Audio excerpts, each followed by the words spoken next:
Tila ininjan ng mga inimbitahang resource person ang pagdinig sa Kamara patungkol sa umano'y naganap na gentleman's agreement sa pagitan ng Pilipinas at China. Kaya naman dahil sa hindi nila pagsipot, utos ngayon ng mambabatas, padalhan sila ng show cause order. Pero ayon kay Chairman ng House Committee on West Philippine Sea, Neptali Gonzales, may basihan na siya na wala raw talagang kasunduan na nangyari. Alamin yan sa balitang A to Z ni Kim Salinas. No show sa hearing ng Kamara ang mga resource person na inimbitahan para pag-usapan ng umano'y gentleman's agreement sa pagitan ni dating Pangulong Rodrigo Duterte at Chinese President Xi Jinping patungkol sa issue sa West Philippine Sea. Wala ni isa sa tatlong inimbitahan ang present, bagamat nagpadala ng kinatawan si dating Executive Secretary Salvador Medialdea. Kaya in-invite namin yung former Secretary of Defense, si Sec. Delfin Lorenzana, and in-invite na namin yung former National Security Advisor na si Secretary Hermogenes Esperon.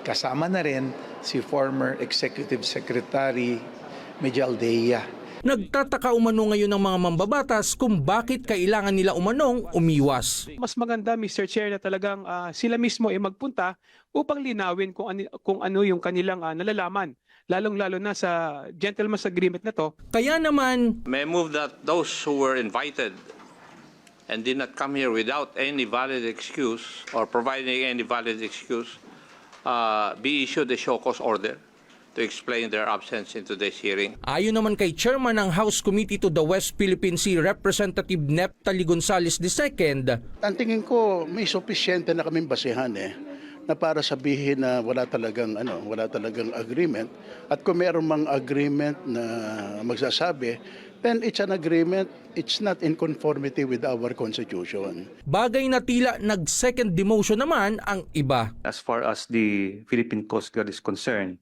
during my time, from 2016 to 2022, we have not heard of any gentleman's agreement between the two presidents.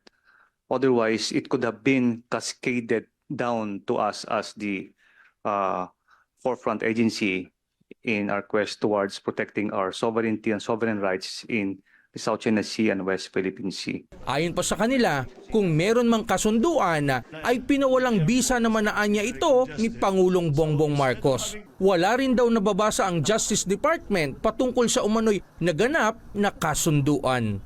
Para sa Balitang A to Z, Kim Salinas.